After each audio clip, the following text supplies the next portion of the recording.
Hello students, welcome back to my YouTube channel Aryan education foundation, जहां पे हम provide कराते हैं हमारे कॉमर्स सेक्शन वाले बच्चों का complete syllabus, paper pattern and most important questions की वीडियो एंड जितने भी प्रैक्टिकल आपके टॉपिक है। ध्यान रखना, बहुत सारे बच्चे economics, commerce, foundation course, EVS की बातें यहाँ पे करते हैं, कोई बेनिफिट नहीं है।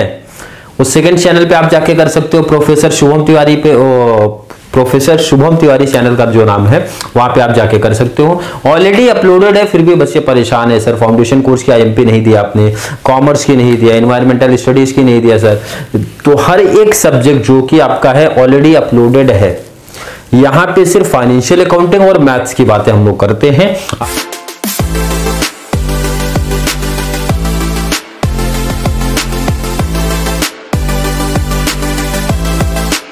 आज पहुंचे हैं sir #2 most important questions of financial accounting 2 EFI BAIF semester 2। पहले बैफ वाले बच्चे हमारे थोड़ा ध्यान से सुनो।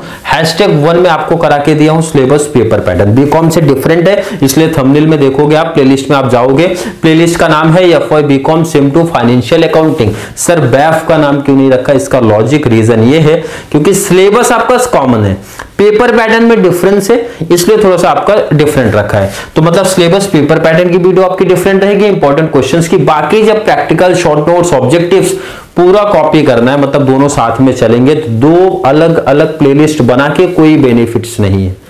#1 पहले बीकॉम का सिलेबस, पेपर पैटर्न, उसके बाद #1 हमारे बैफ वाले बच्चों का सिलेबस, पेपर पैटर्न, #2 पहले बीकॉम का इंपॉर्टेंट, फिर #2 हमारे बैफ वाले बच्चों का इंपॉर्टेंट। उसके बाद टॉपिक प्लेलिस्ट में चालू हो गया consignment and fire insurance claim का 20 से 25 लेक्चर जाएगा, जिसमें short notes, practical plus objectives cover करेंगे। 25 लेक्चर कंसाइनमेंट, 25 लेक्चर्स ऑलमोस्ट आपका फायर इंश्योरेंस क्लेम का, मतलब 50 लेक्चर्स आपको 60 to 65, 70 मार्क्स तक आपको दिला देंगे इजीली।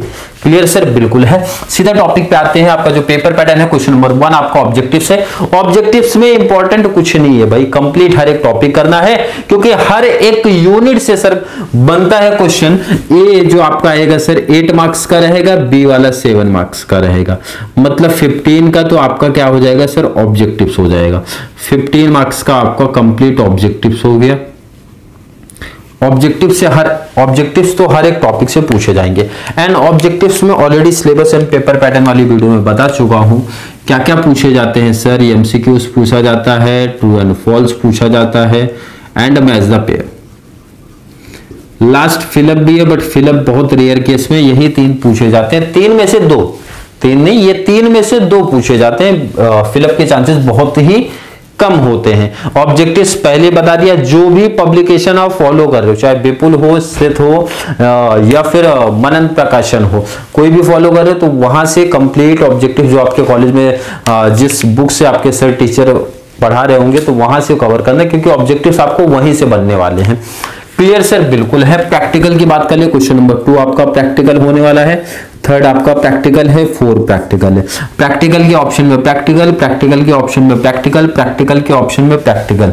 ये तो सर हमको खुद को पता है, बच्चे बोल रहे हमें पता है सर। अब ये थोड़ा सा आइडिया दीजिए, कौन से प्रैक्टिकल के ऑप्शन में कौन सा टॉपिक रहेगा। देखो ना, जो आपका पहले पैटर्न था, मतलब जो आपका 17, 18, 19 का जो भी पेपर सेट होगा, 17 मेरे पास है तो इसलिए मैं 17 का बेस लेके बता रहा हूं। 17 में आपका क्वेश्चन नंबर 2 में ना इनकम्प्लीट आया था। अब जिसके पास, जिन्होंने न्यू बुक लिया होगा ना, तो लास्ट में पेपर सेट पे आपको दिया होगा, तो 19 का थोड़ा सा मैच कर लेना, उसके हिसाब से आप लोग चलना। 17 में इनकम्प्लीट के ऑप्शन में इनकम्प्लीट आया था, तो इसका मतलब सर इनकम्प्लीट काफी इंपॉर्टेंट है। वैसे भी इनकम्प्लीट हार्ड है और इसीलिए इंपॉर्टेंट भी है इनकम्प्लीट के ऑप्शन में इनकम्प्लीट, क्योंकि इनकम्प्लीट के ऑप्शन में कंसाइनमेंट का लेबल नहीं है। इनकम्प्लीट के ऑप्शन में सर फायर इंश्योरेंस क्लेम का कोई लेबल ही नहीं है, मतलब एक हार्ड एक इजी सेटअप नहीं करते हैं, हार्ड को हार्ड के साथ सेटअप किया जाता है। ये था क्वेश्चन नंबर 3 में आपका कंसाइनमेंट था, और कंसाइनमेंट के ऑप्शन में ब्रांच था। 4 में आपका फायर इंश्योरेंस क्लेम, ऑप्शन में फायर इंश्योरेंस क्लेम। अब जिन बच्चों के पास में अगर 19 का पैटर्न है, 19 में भी सर यही सेम कॉन्सेप्ट को कॉपी अगर किए हैं, तो आपका भी पैटर्न सर यही रहने वाला है। और एक प्रैक्टिकल आपका कितने मार्क्स का होगा सर? 15 मार्क्स का होगा। 15 मार्क्स का होगा। 15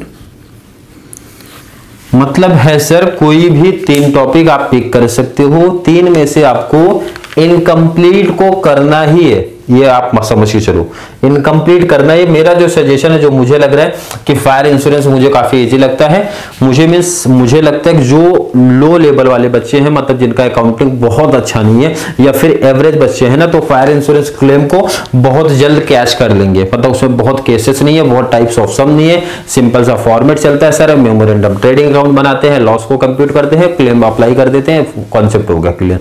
ये एक बहुत मतलब इजी कॉन्सेप्ट है कंपेयर टू ब्रांच या फिर कंसाइनमेंट से जब आप करते हो। तो ब्रांच में कैसे आपको लेजर भी करना है, जनरल भी करना है, कंसाइनमेंट में भी जनरल भी करना है, लेजर भी करना है, बट लेजर के चांसेस बहुत ज्यादा रहते हैं क्योंकि हर साल जितना भी आपका पेपर सेट है आप उठा के देख लो, कंप्लीट लेजर ही पूछे हैं, लेजर ही पूछे हैं।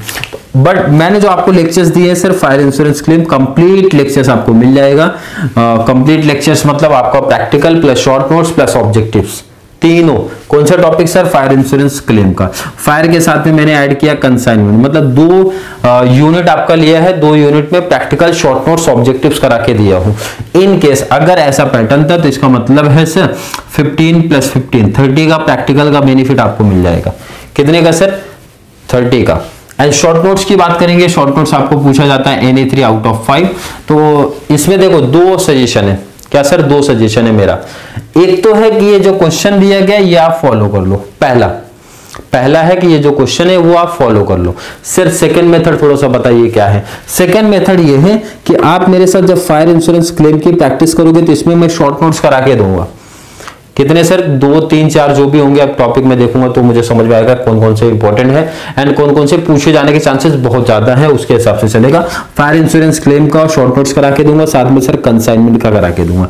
सेकंड ऑप्शन ये है कि सर फायर इंश्योरेंस क्लेम कर लूंगा अच्छे से, कंसाइनमेंट कर लूंगा, तो ऑलमोस्ट 3 क्वेश्चन हमारे कवर हो जाते हैं। बट सर रिस्क नहीं चाहिए, इसके लिए या तो ब्रांच या तो इनकम्प्लीट कर लूंगा। मतलब सिंपल सा बोला जाए तो 3 टॉपिक का शॉर्ट नोट्स कवर कर लूंगा सर, टॉपिक क्लोज हो गया। ठीक है कि नहीं? तो 3 टॉपिक ध्यान रखना, जब आप टॉपिक कवर करोगे तो उसमें जितने भी और क्वेश्चंस है जो मैंने यहाँ पे लिखे नहीं है, ये तो मोस्ट आईएमपी टॉपिक्स लिखे हैं, मतलब कंसाइनमेंट का, फायर इंश्योरेंस क्लेम के मोस्ट आईएमपी क्वेश्चंस को मैंने यहाँ पे लिखा है। और जब आप 3 टॉपिक के जाओगे तो कंप्लीट जितने लेक्चर्स आपको दूंगा वो कंप्लीट फॉलो कर लेना आप लोग वहां से। अगर बात करो ये ज्यादा इंपॉर्टेंट है कंसाइनमेंट में, कंसाइनमेंट अकाउंट आपसे पूछा जाता है। टाइप्स ऑफ कमीशन में sir del, credere, commission 2 most IMP है। क्या है सर? 2 मोस्ट आईएमपी है। क्लियर है कि नहीं? और इस टॉपिक से क्वेश्चन बनते हैं बट ये 2 मोस्ट आईएमपी हैं। फायर से 2 ज्यादा इंपॉर्टेंट जो है वो यहां दिख रहे हैं। मेमोरेंडम ट्रेडिंग अकाउंट पूछा जाता है, काफी इंपॉर्टेंट है। और पहला स्टेप सर हमारा यही आता है जिसमें हम लोग क्लोजिंग स्टॉक फाइंड आउट करते हैं। सेकंड सर हमारा एवरेज क्लॉस आता है, ये बहुत इंपॉर्टेंट है, बहुत अच्छे तरीके से हर एक बच्चा प्रैक्टिस करेगा। 4 क्वेश्चन मैंने रखा है जो 2 टॉपिक में आपको करा के देने वाला हूं। लेकिन जब टॉपिक में शॉर्ट नोट्स चलेगा तो और शॉर्ट नोट्स में ऐड करूंगा क्योंकि जो इंपॉर्टेंट है। क्लियर है? ये तो मोस्ट आईएमपी है, मोस्ट इंपॉर्टेंट है, वो भी इंपॉर्टेंट है। क्लियर है? बिल्कुल। नेक्स्ट आपका डिपेंडेंट ब्रांच का टॉपिक है सर, कन्वर्जन मेथड करना है, डेटर्स मेथड करना है, स्टॉक एंड डेटर मेथड्स करना है, स्टॉक रिजर्व करना है। मतलब अगर ये कर लिया तो ये 15 मार्क्स का बेनिफिट हो गया, 100%, 15 मार्क्स का बेनिफिट। क्लियर है? बिल्कुल क्लियर कॉन्सेप्ट होना चाहिए। फिर भी किसी बच्चे को डाउट, कंफ्यूजन अभी भी है सर, शॉर्ट नोट्स में है, प्रैक्टिकल का कॉन्सेप्ट नहीं क्लियर हो पा रहा है, या ऑब्जेक्टिव्स में कुछ डाउट है। ऑब्जेक्टिव्स में तो वैसे डाउट आना नहीं चाहिए, मैंने कंप्लीट पहले ही बता दिया है। 2 लेक्चर्स में देखिए कोई अगर किसी को प्रॉब्लम हो रहा है, प्लेलिस्ट बना दिया, #1 से फॉलो करो, बस यही एक एडवांटेज है। #1 से फॉलो करो, ऐसा नहीं है 20 से कोई भी हैशटैग स्टार्ट करोगे, कोई भी लेक्चर्स देखोगे तो कॉन्सेप्ट नहीं क्लियर है। क्योंकि जो मैं लेक्चर्स दे रहा हूं तो मैं ये समझ के चलता है जो भी बच्चे यहाँ पे जुड़ते हैं वो स्टार्टिंग से हैशटैग देखते हुए चलते हैं। और #1 अगर समझा इंट्रोडक्शन पार्ट, सर #2 समझेगा, 2 समझा तो उसका लिंक ऐड करता हूँ 3rd में। मतलब उस लेवल पे इस तरीके से लेवल बढ़ता जाता है। अगर बच्चा #1 से इस तरीके से देखेगा तो 2 टॉपिक की बहुत गारंटी देता हूं, फायर इंश्योरेंस क्लेम का, कंसाइनमेंट का 100% बेनिफिट हर एक बच्चे को होगा, चाहे वो बीकॉम वाला हो या फिर बैफ क्लास वाले बच्चे की बात करूं। क्लियर है? बिल्कुल। देखो किसी बच्चे को ना अभी भी थोड़ा डाउट कंफ्यूजन अगर क्रिएट होता है तो जल्दी से ऐड कर दो, या वीडियो बेनिफिट लग रहा है तो वो भी जल्दी से अच्छा सा कमेंट ऐड कर दो। क्लियर है? तो चलिए मिलेंगे नेक्स्ट क्लास में, तब तक के लिए थैंक यू सो मच।